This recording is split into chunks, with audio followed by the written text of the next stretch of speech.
Hello friends, मैं हूं सलामत अली और स्वागत है आपका बी टाउन बस के एक और बेहतरीन एपिसोड में। जैसे कि हम सभी को पता है, मुंबई ब्लास्ट के चलते आम जनता काफ़ी परेशान हो गई है और इसी के चलते बॉलीवुड भी इससे अलग नहीं रहा है। बॉलीवुड भी आम जनता के साथ है। हमारे साथ इस वक्त फिल्म प्रोड्यूसर स्मृति इस वक्त फ़ोन लाइन पर जुड़ी हुई है। स्मृति, सबसे पहले तो स्वागत है आपका लेमन न्यूज़ पर। जी। जी, हम आपसे जानना चाहेंगे कि जो दुर्घटना हुई है मुंबई, इस वक्त मुंबई जो है सबसे बड़े हादसे से उभर रहा है, तो क्या कुछ कहेंगी आप? I am extremely saddened by these events. जी। और बहुत शर्मनाक घटना हुई है। जी। बार बार बम्बई के लोगों के साथ ये खिलवाड़ हो रहा है जी। और मुझे बहुत दुख हो रहा है कि ऐसी घटनाएं बार बार हो रही हैं। जी। I condemn these incidents. जी, जिस तरह से ये दुर्घटना हो रही है, जिस तरह से ये दुर्घटना होती है, उसके बाद कहीं न कहीं जो भी हमारे नेता होते हैं, वो एक दूसरे पे आरोप मढ़ते नज़र आते हैं। क्या कहेंगे आप? At this time we have to be united. जी। सबको साथ रह के शांत मन से, शांत दिमाग से सोचना पड़ेगा और सबकी मदद करनी जी। पड़ेगी, एक दूसरे की मदद करनी पड़ेगी। That's ji. ऑल। स्मृति जी, हम आपसे जानना चाहेंगे कि क्या आप मुंबई में अपने आप को सुरक्षित महसूस कर रही है? इतने दुर्घटना जो होते रहती है, क्या इन सभी चीज़ों से आप अपने आप को मुंबई में, मुंबई जैसे शहर में सुरक्षित मानती है? जी, जो घटनाएं हुई है उससे जी। स्वाभाविक है कि थोड़ा बहुत मन थोड़ा विचलित हो जाता है, जी। लेकिन हमारे पुलिस में बहुत कॉन्फिडेंस है जी। और जरूर से कुछ इसका हल निकलेगा। जी। Thank you very much. जी, बहुत-बहुत धन्यवाद आपका इतनी सारी जानकारी देने के लिए। तो ये थी स्मृति जो हमें बता रही थी कि भले ही मुंबई में कितनी भी दुर्घटनाएँ हो जाए, कुछ भी हो जाए, लेकिन मुंबई में कहीं न कहीं भले ही ये घटना हो रही है, लेकिन वो अपने आप को थोड़ा बहुत सुरक्षित महसूस तो ज़रूर कर रही है। हमारे साथ इस वक्त फ़ोन लाइन पर मौजूद है एहसान कुरैशी। हम उनसे जानना चाहेंगे। सबसे पहले तो एहसान जी, स्वागत है आपका लेमन न्यूज़ में। जी, शुक्रिया बहुत-बहुत। मेरा भी सबको नमस्कार सुनने वालों को। जी। जी, एहसान जी, सबसे पहले तो हम आपको जानना चाहेंगे, मुंबई में जो ब्लास्ट हुआ है, इस बारे में क्या कुछ कहेंगे आप? सर, बड़े अफ़सोस की बात है। जी। कभी-कभी मैं ये सोचता हूँ कि जी। हम शरीफ लोग जी। धोखे से अगर सब्जी काटने वाला चाकू भी निकल आए हमारे हाथ से, जी। तो पुलिस ऐसी चौकन्नी रहती है कि हम पे केस बना दे, आम नागरिक का जीना हराम कर दे। जी। इन लोगों को बम बारूद कहाँ से मिल जाते हैं कि छाते पे लाके रख देंगे, कार में रख देंगे। तो जी। पुलिस को थोड़ा सचेत होना चाहिए और आम आदमी को भी, मैं सोचता हूँ आम आदमी को भी जी। अपने आजू बाजू वालों पे शक की नजर से इस वक्त ऐसा हो गया है जी। कि ये क्यों खड़ा है अजनबी आदमी, इसके हाथ में थैला है तो क्यों है। जी। तो थोड़ा पुलिस को उनको भी मदद करना चाहिए। और तीसरी बात मुझे ये कहना है, जी। जो ऐसी हरकत करते हैं, इंसानियत के नाम पे ये लोग धब्बा हैं, जी। इनके दिमाग नहीं है। जब तुम किसी को जिंदगी नहीं दे सकते तो वो तुम्हें मौत देने का क्या हक है, क्या अधिकार है? जी।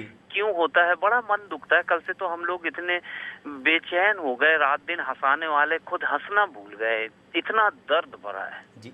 जी, एहसान जी, हम आपसे जानना चाहेंगे कि क्या मुंबई कर इस वक्त अपने आप को मुंबई में सुरक्षित महसूस कर रहा होगा? क्या कुछ कहेंगे आप?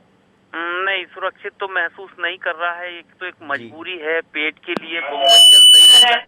जी। के हौसले की बात है कि एक दूसरे के दुख में साथ देते हैं। कल भी सबने साथ दिया और आज अपने कारोबार जी। में लग गए। बम्बई तो जी। चलती रहती, लेकिन सुरक्षित तो कोई महसूस नहीं कर रहा है इस वक्त। कब क्या हो जाए, कहाँ कौन ब्लास्ट कर दे, कहाँ कौन बम रख के चले जाए। तो मुंबई पे बड़ी नजर है, दुश्मनों की बहुत नजर लग गई है इस माया नगरी को। जी। इसको बचाने के लिए सबको दुआएं करना चाहिए और कुछ हथकंडे भी अपनाने चाहिए और कुछ कड़ा रुख गवर्नमेंट की तरफ से भी होना चाहिए। जी। जी, एहसान जी, भले ही मुंबई में हमेशा ही लोग जो है जात-वात के नाम पर बँटते नज़र आते हैं, लेकिन जब भी इस तरह की कोई दुर्घटना होती है, तो सभी मुंबईकर एक हो जाता है। मुंबई के हौसले के बारे में क्या कुछ कहेंगे आप? नहीं, हौसले की तो दाद देना पड़ेगा, इसमें कोई शक नहीं जी। कि इंसानियत के दर्शन यहाँ होते हैं। पूरा हिंदुस्तान सिमट के बॉम्बे में रहता है। उत्तर भारत के लोग हैं, दक्षिण भारत के लोग हैं, पूरे माया नगरी है, इसलिए पूरे देश की आवाम यहाँ पर आती है और सब मिलजुल के रहते हैं। और ऐसे टाइम पर कोई जातिवाद नहीं चलता है, सिर्फ इंसानियत की सेवा। कल भी मैं बाइट देख रहा था और कैसे मुस्लिम दाढ़ी वाले खून से लथपथ हैं लेकिन मदद कर रहे हैं, दौड़ रहे हैं। तो ये तो बहुत हमदर्दी वाली बात है और सराहने वाली बात है। मुझे तो एक उस्ताद शेर का याद आता है, एक शेर याद आया, इस मौके पर मैं सुनने वालों को सुनाना चाहता हूँ कि खुदा अगर हिदायत दे वो जीना भी क्या जीना है जो जिया जाए खुद ही के लिए जी। वो जीना भी क्या है जीना जो जिया जाए खुद ही के लिए गर खुदा हिदायत दे काम दुनिया में आओ किसी के लिए। जी जी। और ये जज्बा, इस जज्बे को मैं सलाम करता हूँ, बॉम्बे के इस जज्बे को। बड़ी मदद करने वाले लोग हैं एक दूसरे की, और बस मिलजुल के ही चलते रहें, हिम्मत से काम लें। इंशाअल्लाह जीत हमारी होगी। दुश्मनों की नजरें हम पर जरूर लगी हुई हैं, लेकिन क्या कर सकते हैं, उनको तो खुदा की मार पड़ेगी, जो भी जिनका भी हाथ इसमें है। जी एहसान जी, हम आपसे एक बात पूछना चाहेंगे कि हमेशा ही मुंबई पुलिस जो है वो अपना दावा करती नज़र आती है कि सुरक्षा में वो हमेशा ही माहिर है, लेकिन क्या कुछ कहेंगे आप, क्या वो फेल होती नज़र आ रही है इस बार भी? एक बार फिर मुंबई पुलिस फेल हो गई है, क्या आप ऐसा कह सकते हैं?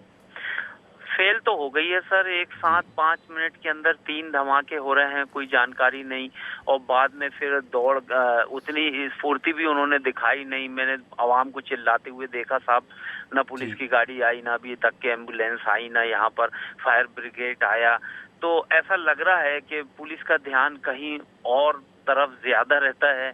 उनको गाड़ियां रोक के चेकिंग करना और क्या कहते हैं छोटी छोटी मोटरसाइकिलों पर ज्यादा ध्यान है, लेकिन ऐसे बड़े हादसों की तरफ सचेत होने की जरूरत है। पुलिस को अभी और चुस्त और दुरुस्त होने की जरूरत है मेरे नजरिए से, और मेरे ही नहीं बल्कि मुंबई के नजरिए से। जैसे मैंने एक दुख व्यक्त किया कि हम लोग छोटे छोटे से लकड़ी लेके भी पकड़ा जाए ना तो हम पे केस बन जाए, लेकिन इन लोगों को बम बारूद कहाँ से मिलते हैं और ये पुलिस की नजरों से बच कैसे जाते हैं, ये थोड़ा अफसोस की बात है। जी एहसान जी, जाते जाते हम आपसे एक आखिरी सवाल पूछना चाहेंगे कि जिन्होंने अपने करीबी को इस घटना में खो दिया है उसके लिए क्या कुछ संदेश देंगे आप? वो हिम्मत से काम लें। देखें, उसका अफसोस तो हमको भी है, पूरे देश को है। तो इस वक्त पूरी इंसानियत आपके साथ है, और बस यही दुआ करेंगे कि जिनके घरों में ये नुकसान पहुंचा है, मालिक उनको बहुत ये दुख सहन करने की हिम्मत दे और उनको अजर अजीम दे।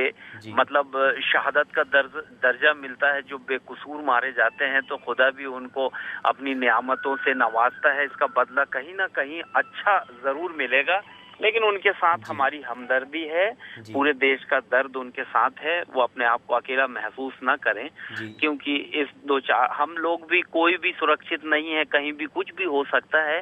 लेकिन ये मैटर इस वक्त ऐसा है कि पॉलिटिशियंस भी अपने ऐसे ऊट पटांग बयान देते हैं, तो बड़ा मन दुखता है कि ऐसे लापरवाही के बयान क्यों दे देते हैं। तुम्हारे हाथ में जब माइक आता है तो देश के लिए कुछ तो हमदर्दी की बात करो। बड़े बड़े शहरों में छोटी छोटी घटनाएं होती हैं, ऐसे बयान देने से इन घरों में दुख पहुंचेगा जिनने अपने साथी खो दिए, अपने बेटे खो दिए हैं, जिनने अपनी औलाद खो दी है। तो उनके लिए हमारे तरफ से बहुत बहुत हमदर्दी है। हिम्मत से काम लें और हम दुआ करेंगे कि उनके दुख दूर हों और देश में अमन हो। जी एहसान जी, आप हमेशा ही एक अच्छे कवि हैं और हमेशा ही अपने कविताओं के ज़रिए लोगों के दिलों में एक छाप छोड़ देते हैं। तो इस जो घटना हुई है उसके बारे में आप अपने कविता के ज़रिए क्या कुछ कहना चाहेंगे? मुझे तो उस वक्त का मैं अपनी तरफ से ये 4 लाइन कहना चाहता हूँ कि भाई आग से मत खेलो, आग का काम है जलाना, सब कुछ जला देती है और सब कुछ खाक में मिला देती है। आग का काम है जलाना, आग से मत खेलो, आग से बचो, बम गोलों से दोस्ती नहीं करो, बल्कि हमदर्दी और इंसानियत से दोस्ती करो। बस मेरा आवाम से यही गुजारिश है। और 2-4 रुपए के लिए जो ऐसे काम करते हैं, तो उन बेरोजगारों से, अगर बेरोजगारी के लिए करते हैं तो वो हम लोगों से मिले, हमसे जो बन सकेगा उनकी बेरोजगारी दूर करें, मगर ऐसे दुश्मनों से हाथ ना मिलाएं, ऐसी गंदगी ना फैलाएं और ऐसे गंदे विचार ना रखें।